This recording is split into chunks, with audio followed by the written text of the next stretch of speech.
Welcome to Passport, an accredited e-learning package for change management certification. So let's begin by asking ourselves, why do we need to understand and learn about change management? Well, simply because change is a necessity for survival. This was brought home many years ago in The Empty Raincoat, written by Charles Handy. Making sense of the future, he describes a pattern, the sigmoid curve. It is a classic life cycle that traces the stumbling start, the rise and success, and the eventual decay at an ever faster rate. Yes, I know this sounds depressing, but the good news is change is possible. A new curve can begin. As Handy puts it, the right place to start that second curve is at point A, where there is the time, as well as the resources and the energy to get the new curve through its initial explorations and floundering before the first curve begins to dip downwards. The difficulty is that, at point A, there is no apparent and urgent need for change. That tends to come at point B, when disaster is imminent. By this stage, however, the time, energy, and resources to support the needed new beginning are no longer available.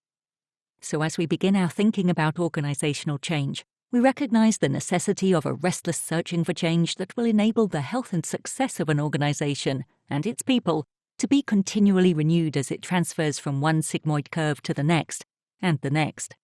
Change management will take a particular aspect of the discipline of managing change and explore it practically, offering tools, templates, and techniques to help you as a practicing change manager perform effectively. Included in the support materials for this module is a scenario that explains a little of the history of two local government organizations who have agreed to establish shared services across 5 back-office and high-volume transactional transactions. This can be used throughout the course to give practical application to the change management behaviors, concepts, frameworks, and techniques included in change management. Spend a few minutes looking at this before moving on to the next lesson. Alternatively, you can use an example of a change you are currently working on.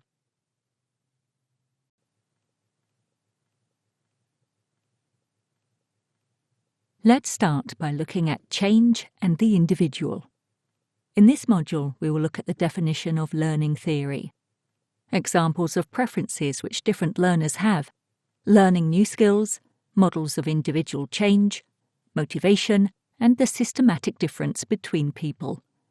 Take a moment and ask yourself why we are talking about change and the individual, and have a moment to think about any change that you have experienced and how it made you feel. This quote contains a definition of learning that links acquiring knowledge and experience with behavior. This is a good starting point for a discussion on learning theory. We need to understand change and learning are very closely linked. However, to be an effective change maker, it is not expected to be specialists in training or learning and development. In many cases, the change manager will be able to work alongside such specialist colleagues, drawing on their expertise, experience, and resources. As there is a close connection between change and learning, it does mean that change managers benefit greatly from a good working knowledge of learning theory, skills development, training planning, and coaching. This enables them to personally address any issues when necessary and to make the most effective use of specialist colleagues when they are available. Training and learning are terms that are often used quite interchangeably. When we speak of training, it focuses attention on the activity of the trainer, who is responsible for delivering training to the trainee. Learning, on the other hand, approaches the issue from the other side. It focuses on the activity of the learner, who is no longer a passive trainee, but an active participant in the learning process. The role of the former trainer is to create and facilitate an environment in which the learner engages effectively with what needs to be learned. Of course, in most real situations, elements of both these paradigms operate together. It is always worth remembering the learner is accountable for their own learning, and as a trainer, you have created an environment which enables success. It is important when thinking about change and the individual to note that all personal change involves unlearning old ways of behaving and learning new ones. It is helpful to have a way of looking at the learning process and how different people like to learn. In this module, David Kolb describes a cyclical process of adult learning. The learning cycle shows both the terms he originally used for the various stages and an indication of what he meant by them. To take a practical example, suppose a salesperson has a particularly successful meeting with a customer. Concrete experience. For learning to take place, leading to improved effectiveness, the salesperson must think back over the meeting and notice what happened. Reflective observation. Suppose the observation was that the salesperson had, early in the meeting, spent longer listening before making proposals. The salesperson then forms a hypothesis. Listening carefully to customers before making sales proposals leads to more productive customer interactions. Abstract conceptualization. As a result, the salesperson then decides to spend longer listening and exploring the customer's agenda in the next sales meetings. Practical experimentation. This creates further experiences and learning continues. Notice that the evidence of learning is that behavior changes. It is worth bearing in mind that it is possible to enter the learning cycle at any point. Another salesperson present at the customer interaction may just as easily be a reflective observer, formed the hypothesis and then experimented with the new sales behaviors. Or the salesperson could read a book making recommendations about listening more, abstract conceptualization, and decide to put this into practice. It is even possible, though less probable, that a salesperson would decide to experiment randomly with sales behavior, though in reality this would probably be based on at least a hunch, abstract conceptualization. Although, depending on the individual learner, they might enter the learning cycle at any point. However, Kolb stresses that if any one of the steps of the learning cycle are not taken, learning is inhibited or lost. Following on from Kolb and the learning cycle, Honey and Mumford then looked at the different learning styles and what it would look like for the different parts of the learning cycle. They categorized them as activists, reflectors, pragmatists, and theorists. An activist typically learns most happily from experience, preferably new experiences involving other people. True activists are constantly busy, enjoying the challenge of anything new, and always ready to have a go.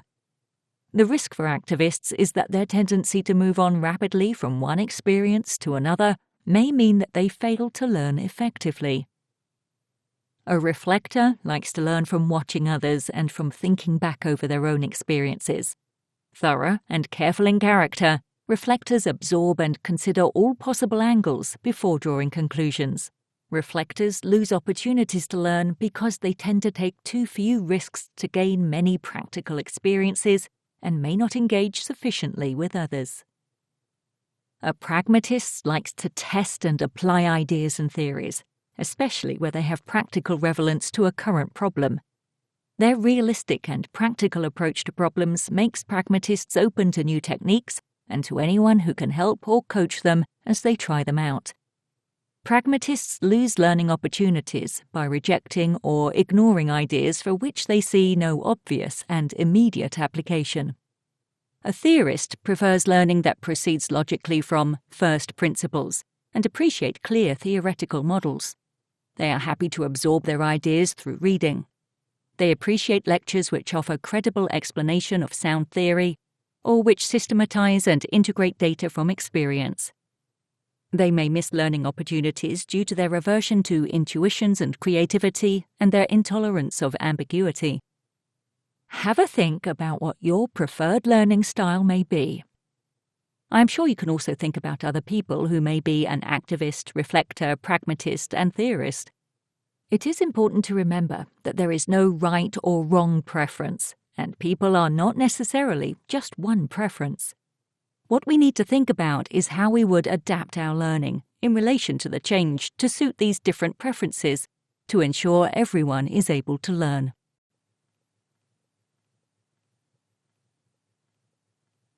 We need to consistently remember that during any change, an individual will need to unlearn an old way of behaving or doing something and adopt new behaviors or learn the required skills for the change to be successful. To help think about the stages an individual will go through when learning a new skill, the conscious competence learning model helps demonstrate these. Within a change situation, the process can begin with unconscious competence in the old business-as-usual world. The learner is then precipitated into conscious competence as a result of the change. Through training, the learner achieves unconscious competence once again. Once the learner is comfortable in the new way of working, they move into unconscious competence. The most common used analogy is driving. When we're unconscious in competence, we see people driving. We don't know how to do it. We might be fed up with local transport and think it must be easy. Lots of people do it. How hard can it be? Then we have our first driving lesson and we move into conscious incompetence. We learn about mirror, maneuver, the highway code, and lots of other things we did not realize just by watching. Once we have learnt the necessary skills to take our driving test, we pass the test, but every time we drive, we are still thinking about the gears, mirror, maneuvers, and this is when we're conscious competence. Then we get to the point when we drive somewhere and we think to ourselves, I do not even remember how I got here, and voila, we are unconscious competence. Just take a moment to think about the last time you learnt something new. You may even be feeling it right now about this training. How did it make you feel in each of the different stages? Which two stages do you think require the most amount of hard work, and as change managers, we would need to be mindful about with the learners? Yes, I'm sure you're right, the middle two. The period of focus, conscious incompetence and conscious competence, can be a period of anxiety for the learner. The fear of failure is most acute here, and the ghosts of past learning experiences may come back to haunt. We need to make sure that the learner does not go back to the old way of doing things, and that we understand the potential challenges and do what we can to mitigate these and support the learner. We have just looked at the learning process described in the conscious competence learning model and spoken about the period of focus on conscious incompetence and conscious competence. It is important to recognize that this process has implications on job performance too. The skilled performance or mastery associated with unconscious competence is fluent and quick. Errors may be frequent. As soon as the learner must pay conscious attention to the skill, and especially before basic competence is achieved, productivity declines and error rates climb. There is a significant fall in job performance. Therefore, when planning change that will involve people in learning new skills, where they have previously been highly competent, a learning dip such as this must be expected and planned for. The extent of the dip and the speed with which recovery takes place will be a function of the timeliness and effectiveness of training provision. We have looked at how people learn. However, what are the key principles of learning? Take a moment to read the key principles. As you may well know, writing good learning objectives is a skill set. However, the heart of the matter is to be clear what the outcomes must be. As Stephen Covey's second habit suggests, begin with the end in mind. Writing good learning objectives means completing the following sentence, or variants of it. At the end of the learning activity, learners will be able to... This sounds simple, but often requires considerable thought. The following is an example of a knowledge-based learning objective. At the end of the training, the driver will be able to correctly identify the meaning of and correct response to all road signs within the territory of the license that affect motor vehicles. The following is an example of a skill objective. At the end of the training, the driver will be able to perform basic safety checks on the condition of the vehicle. There would be a separate document that lists what the checks are. The following is an example of an attitude objective. At the end of the training, the driver will consistently show appropriate caution when performing maneuvers. The learning to drive example illustrates, for one learning activity, there are usually several specified learning objectives. It is often a good idea to ask someone to look at the learning objectives once written to see if they understand the desired outcome and cover the key principles. We now start to look at models of individual change. One very helpful way of understanding the process of change for individuals or groups is the change curve, an oldie but goodie. It is also sometimes referred to as the transition curve, or the coping cycle, or the human response to change. It derives from the work of Kubler-Ross, who observed people in the process of coping with death and bereavement, and it was observed that all change involves the elements of letting go of the past and engaging with a different future. As a result, the patterns she observed offer valuable insights into people facing change. Although some challenged the research, Applying this model to organizational situations, it remains a helpful way of looking at change. It is easily communicated and helps to explain many characteristic patterns of response observed in change processes. The curve shows how the personal performance, energy, and, characteristically, mood vary through the normal process of human change. The curve begins with shock and denial. After the initial shock, 1, of being confronted with change, an individual or group often resists engaging with the change, as if trying to prove that the change is either unreal or unnecessary.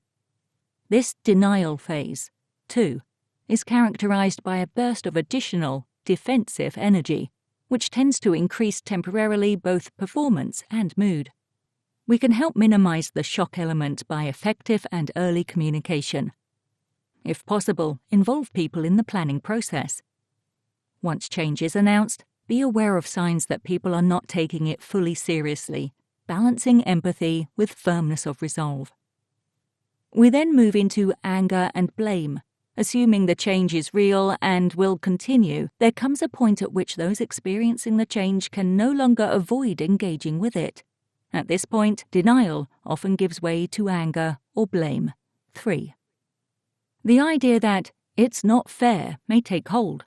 The management, the market, the people in suits, always they are blamed for the change. This is a time for empathy and for helping people to realistically consider the impact changes will have on them individually. Do not try to minimize the losses people will experience. They need to know that the cost of the change to them personally has been well understood. The next stage is bargaining and self-blame. As mood and performance decline further, blame may turn towards self and elements of bargaining emerge. 4. In fear of bereavement, people try to do deals with God to preserve the life of their loved one. Faced with imminent redundancy, people may take on additional work to delay or avert the threat. Personal support and empathy remain important. An effective response will include effective line management, sharing concerns in peer groups, and opportunities to contribute to planning how changes are implemented. I cannot stress how good active listening can be a powerful tool to help people deal with any unwelcome consequences of change. This is followed by depression and confusion. 5. The process to this point has been characterized by a drive to hold on to, or to revert to, the existing or former situation. Energy, morale, and performance may fluctuate, but all relate to the downswing side of the curve, between anger, blaming others, and self-blame, bargaining. But the realization that all such efforts are failing leaves people at their lowest point of performance, energy, and morale. Confusion, sadness, even depression are characteristics of this period. 5. Empathy, active listening, and good support structures are probably the most effective responses to this phase of change. The next stage is acceptance and problem solving. For someone to come through this period requires a point of acceptance. It is a point at which the person accepts at a deep level that change is happening and resolves to address this new future. 6. For significant changes, a person may not reach this point quickly, and in some cases may not reach it at all. But no real future-oriented behavior will begin until there is true acceptance of what has changed. This insight is like the first light of dawn, by which individuals see that they have a future beyond the change. Following this point, people begin to engage in problem-solving behavior. 7. How I lived without my loved one, how I can find a new job, how I can configure this new work system to make my life easier. This allows people to try out new approaches, make new discoveries, and eventually to integrate these into their new way of being. Thinking about the stages that people may go through during change, these are some practical observations for leading and managing change. People sometimes get stuck in one stage or oscillate between two, often around blame. The length and depth of the personal change curve can vary considerably. The change curve is a function of time. Some apparent resistance simply reflects a difference between the position of those announcing a change and those receiving it. People are expressing their own process of adjustment.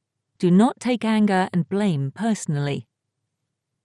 This pattern of human response to change remains true for the positive changes in life as well as for unwelcome ones. Some factors that tend to affect the length and depth of the personal change curve and the probability of emerging successfully on the upside include the following. How deeply an individual is affected by the change. Therefore, it is critical to understand the change from the perspectives of various stakeholders and stakeholder groups so that the impact on each may be calibrated. We look into this a little bit later. The personal confidence and resilience of the individual. The contribution of supervisors and local line managers is vital, as they are best placed to assess how different people are likely to handle the level of change expected. The interaction between one change and another in the life of an individual.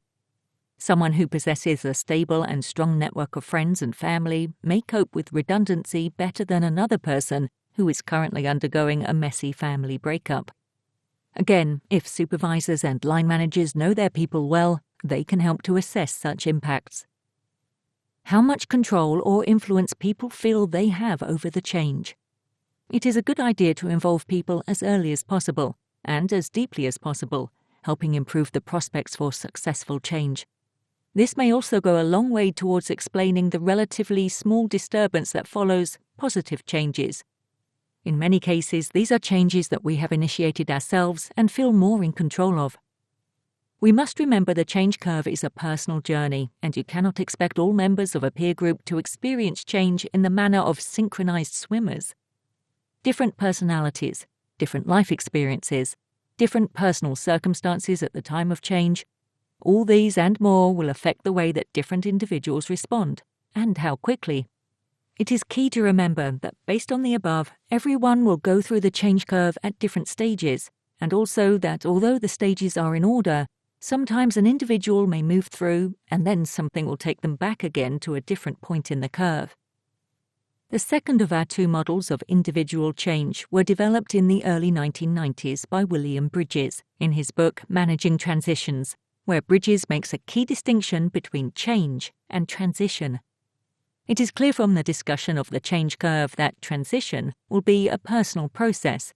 People will vary as to how quickly they will be ready to let go of the past and truly engage with a new future. Bridges describes 3 phases, or as he later says, processes, that must be completed for personal transition to be successful. Bridges explains that change is the actual events, activities and steps that can be put into a diary or project plan, and transition is the human, psychological process of letting go of one pattern and engaging with a new one. Letting go of the old ways and the old identity people had, this first phase of transition is an ending, and the time when you need to help people to deal with their losses.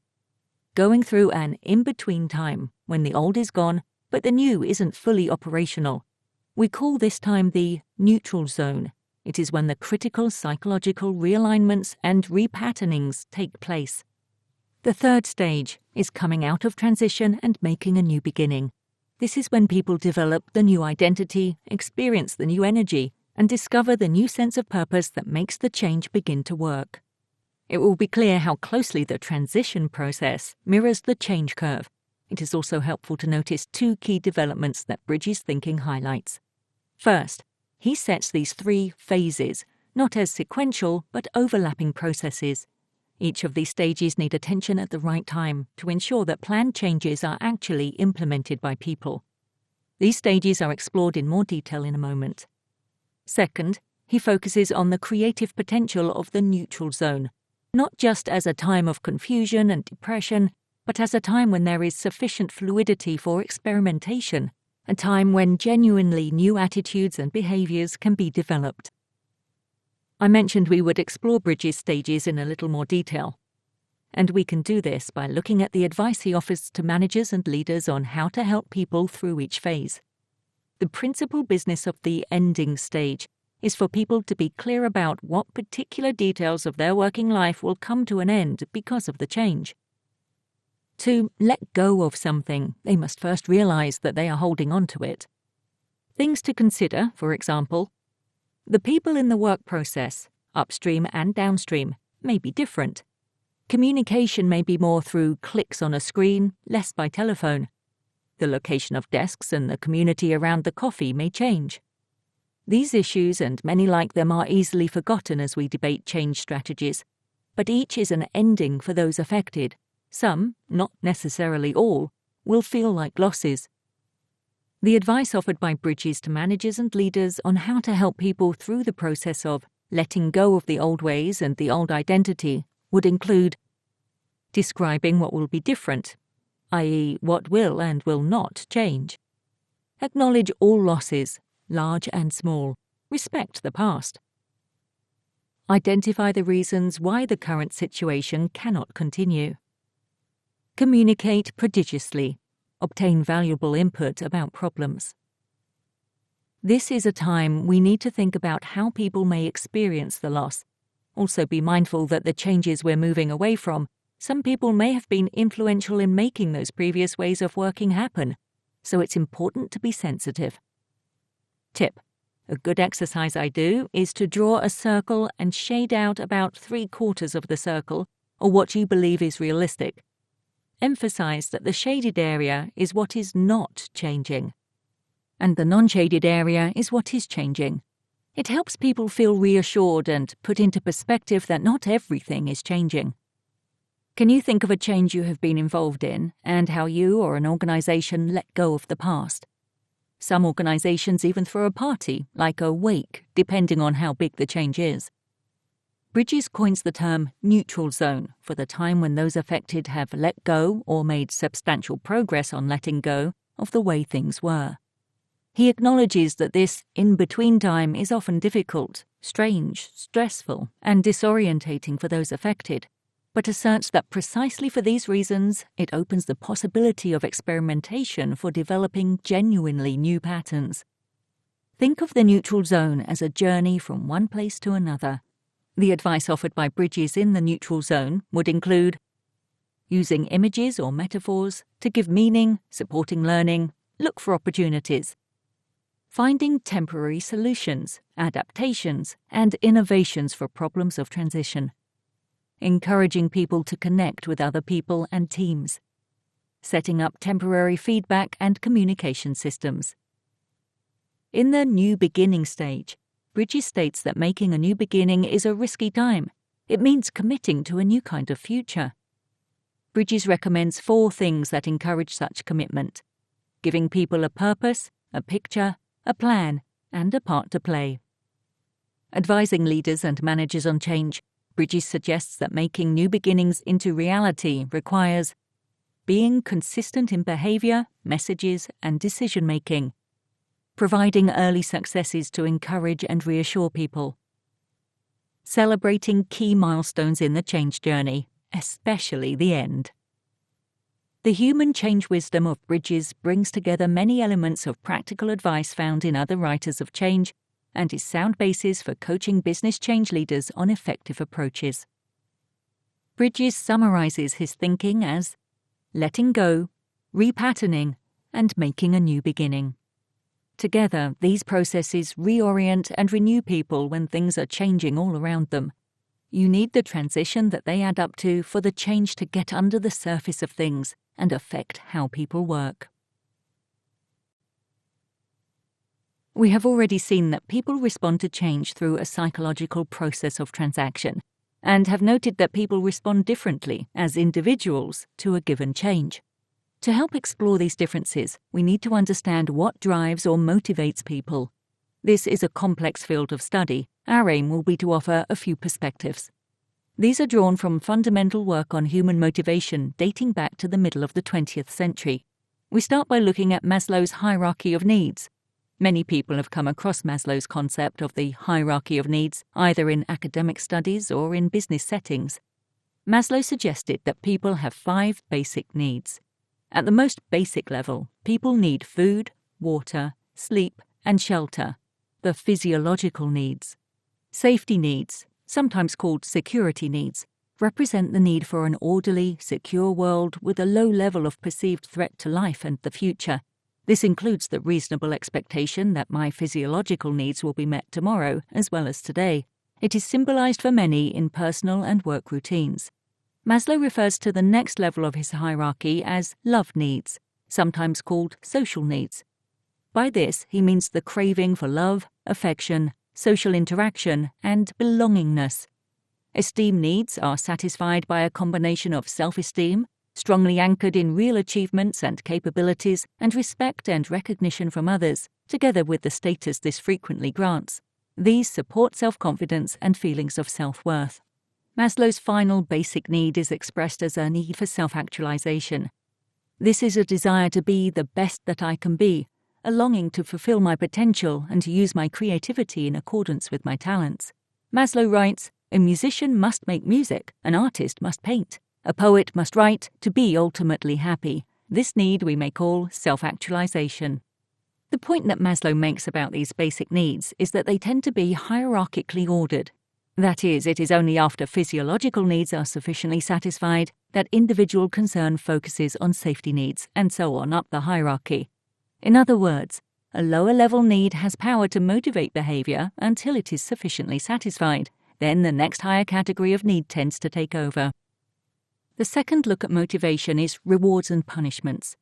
Early experiments with animal models were based on simple ideas about modifying behavior using schedules of reward and punishment. Rewards were usually food items, and punishments typically mild electric shocks or cold water. These are some of the key conclusions summarized. A specific behavior that is rewarded tends to be repeated more frequently, but when the pattern of rewarding the behavior is withdrawn, frequency tends to reduce. If a particular behavior is rewarded only sometimes, say 1 time in 3, the frequency of the behavior tends to increase more slowly, but it also dies away more slowly when the reward schedule is withdrawn. Punishment associated with a specific behavior tends to reduce the frequency of that behavior, but less strongly than rewarding an alternative behavior. Animal models used simple input-output one-stimulus-response (SR theory), where desired behaviors are rewarded, positively and negatively, through reinforcement. Clearly, this way of thinking is associated strongly with the physiological and safety needs. This behaviorist approach to reward schedules tended to lead to a simplistic view of how to get people to behave in a particular way, reward it and/or punish the alternatives. Although a 21st century Western culture rebels at the thought, much of our thinking about motivation is still influenced by such models. Consider the prevalence of performance-related pay. However, it remains true that human motivation, while it includes responses to reward and punishment, is much more complex than the model suggests. The key thing to remember is when a specific behavior is rewarded frequently, the behavior tends to be repeated more. However, when you take the reward away, the behavior will also reduce. If a pattern of behavior is rewarded only sometimes, the behavior may develop more slowly, but it also takes longer for the behavior to go once the reward has been taken away.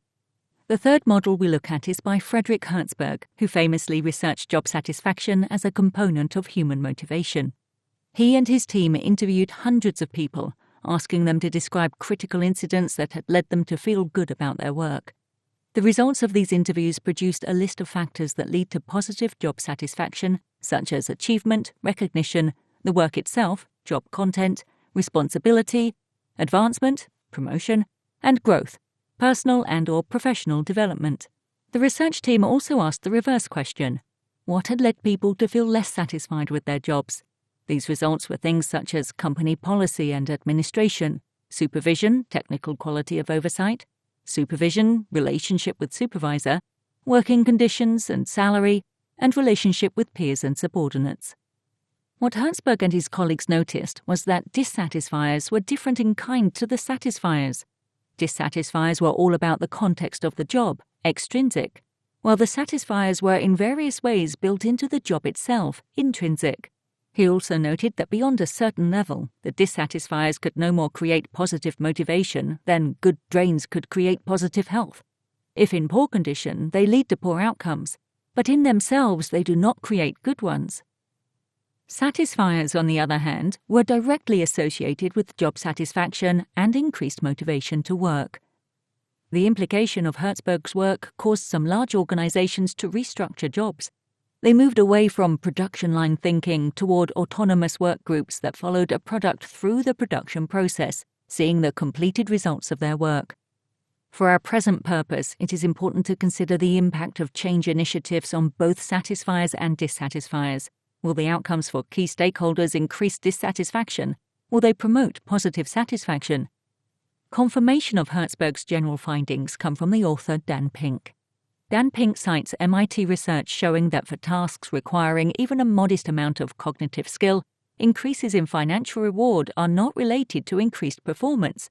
Indeed, the reverse may be true. This implies that organizations need to pay people sufficient that pay is no longer an issue, in Herzberg's terms, not a dissatisfier, but that beyond that, financial reward may have limited value. Instead, Pink suggests that there are 3 key motivators for knowledge work. Autonomy. People like to be self-directed, with a high degree of freedom to decide the direction, methods, and circumstances of our work. Mastery. People like to do things well, and to get better at doing things they value, so opportunities to grow, develop, and excel at their work are intrinsically motivating. Purpose. People like to feel that their work has meaning and value, and will choose to invest themselves in activities they consider worthwhile. Any change initiative run in a way that encourages autonomy, mastery, and purpose will be more likely to motivate people and engage their discretionary effort. Take a moment and watch the video under About the Lesson. What do you think? In Maslow's hierarchy, the highest level is represented by self-actualization, which represents the need people have for personal development and growth. Carl Rogers studied the conditions that facilitate personal growth. In his work as a clinical psychologist, he discovered that what most helped clients move forward in their lives was a quality of relationship. This is summed up by his 3 core conditions for personal growth and change and creating psychological safety for others. 1. Congruence. Being authentic and genuine in the relationship. This means being aware enough of one's own thoughts and feelings that people experience integrity, that they can trust you. 2. Unconditional positive regard, an attitude of acceptance and of respect for a person as he or she is, without judgment and without suggesting conditions or expectations to make them acceptable. 3. Empathy, a willingness to understand another person within his or her own frame of reference, communicating by word and action that one understands their thoughts and feelings. For any leader or manager of people through change, or for any agent of change, offering these core conditions to colleagues and subordinates will play a major part in creating the psychological safety discussed by Shine, and as a result, will support people in making their personal changes upon which the success of the wider change initiative will depend. I am very passionate about these 3 core conditions and ask myself, do I genuinely demonstrate these behaviors when working with people during change? We have explored some aspects of motivation and how this can affect the willingness of people to embrace change. Understanding these aspects is a part of the picture. At a deeper level, people seem to be wired differently from each other. What we may describe as personality or temperament means that one person will react to change in a way that differs systematically from the way another person will respond. Understanding some of these systematic differences between people allows us to manage our relationships with a wide range of people more effectively. This understanding can inform the content, styles, and channels of communication that we choose, enabling us to connect effectively with as many people as possible. It can also help us to interpret the responses we receive more appropriately. The best-known example of type theory is based on original research by the psychologist Carl Jung, and made operational through a psychological questionnaire, the Myers-Briggs Type Indicator. The model is based on 4 pairs of opposite preferences that people show. In each case, neither preference is better than its opposite. They simply lead to different choices. The analogy of being right or left-handed is often used. We can do most things with either hand, but one feels more comfortable than the other, and through regular use has become stronger. The 4 pairs of preferences are extrovert-introvert, sensing-intuiting, thinking, feeling, and judging-perceiving. It is important to recognize that when we are talking about extrovert-introvert, we are thinking about how people are energized. Extroverts are energized by the external world. They like talking to people, being sociable. They like to learn by activity and talk. They have lots of interests, speak first and think about it later, and like starting new things. Introverts are energized by their own inner world. They enjoy their own thoughts and feelings. They prefer writing to express ideas. They are a reflective learner, ask fewer, more serious questions, and think before they speak. When we are talking about sensing, intuiting, it is about how people process information. Sensing people focus on sensory data. They focus on what their senses tell them. They pay attention to definite, detailed facts, notice things in an orderly way, like getting information in clear stages, here and now approach. Trust experience. Intuiting people focus on interpretations and intuitions. They are a big picture person, enjoy concepts and theory, look behind facts for meaning, future-oriented, and willing to trust intuitions. Thinking, feeling is how people make decisions. Thinking people make decisions through rational thought. They treat problems with logic, cause and effect reasoning, tough-minded. They look for objectivity, right answer, and appreciate just solutions. Feeling people make decisions through sensitive feelings, with empathy and consideration for others, with compassion, based on values and beliefs, seeking a widely accepted outcome and open to and accepting of others. Finally, judging, perceiving is the situations people prefer to be in. Judging people prefer situations to be cut and dried and clear. They like working to a timetable. They are systematic and methodical, like to plan, appreciate closure on decisions, and like the pressure of leaving things late. Perceiving people prefer more open-minded, ambiguous situations. They are spontaneous, happy with ambiguity, like to be flexible and adaptable, dislike restrictive systems, detailed plans, and positively enjoy urgent work. This model can help people clarify their own preferences and to understand how they differ from other people. From the descriptions of these types, it is easy to see how different people might misunderstand one another, especially when they have opposing preferences. They may end up in conflict, not because of the content of an issue, but because of their different ways of seeing things. The ideal is to look for the strengths that each person can contribute to a given situation. For example, the objectivity, rationality, and care for fairness of the thinking person will be of great importance to a good outcome from a meeting to discuss the impact of change on a work group. So will the natural sense of humanity and sensitive understanding of the people involved, which will be natural to the feeling colleague. Ideally, we value both, whilst respecting the different preferences from which they come. And if the two individuals can begin to understand and respect each other's contribution, they could begin to make a great team. I'm sure you are already thinking about your preferences. And you may be thinking of a time when there has been conflict during a change between these different personality types. As people have different personality types, it will affect their preferences at work and in learning. People with a strong sensing preference are likely to appreciate more detailed instruction. Those with an opposite intuiting preference will prefer more open-ended approaches. Those with a strong thinking preference typically seek more rigorous logic in their learning, and less personal support than those with the opposite feeling preference. Types of preferences will also affect the attitude to change. For example, someone with strong introvert and sensing preferences will display a thoughtful and down-to-earth approach that supports only careful, incremental change. By contrast, a person with strong extrovert and intuitive preferences is likely to favour engaging with others in dramatic and immediate change. An introverted, intuitive person will favour ideas and vision, whilst an extroverted, sensing person will want to organise immediate action.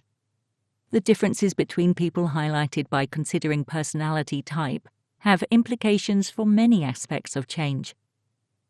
Be aware of different preferences in a group working situation. For example, allow time for those who are introverted to think. Avoid ideas being lost in the flow of ideas from an extrovert. When communicating change, ensure the vision for change is clear. For example, providing a big picture will satisfy those who are intuitive. a set of data and facts will meet the needs of someone with a sensing preference. For anyone involved in facilitating change, it is important to learn to observe, engage with, and get the best from a variety of people. This is a key element of ongoing personal and professional development. A framework, such as that used in the MBTI, can provide a useful structure for such observations. This completes the lessons within this module. You should take the opportunity to reflect against the module objectives. Consider whether these objectives have been met and whether you need to review any of the lessons. When you are comfortable with having completed the module learning, you can progress to the next module and level. When you are comfortable with having completed the module learning objectives, attempt the module test and the module tasks before progressing to the next module.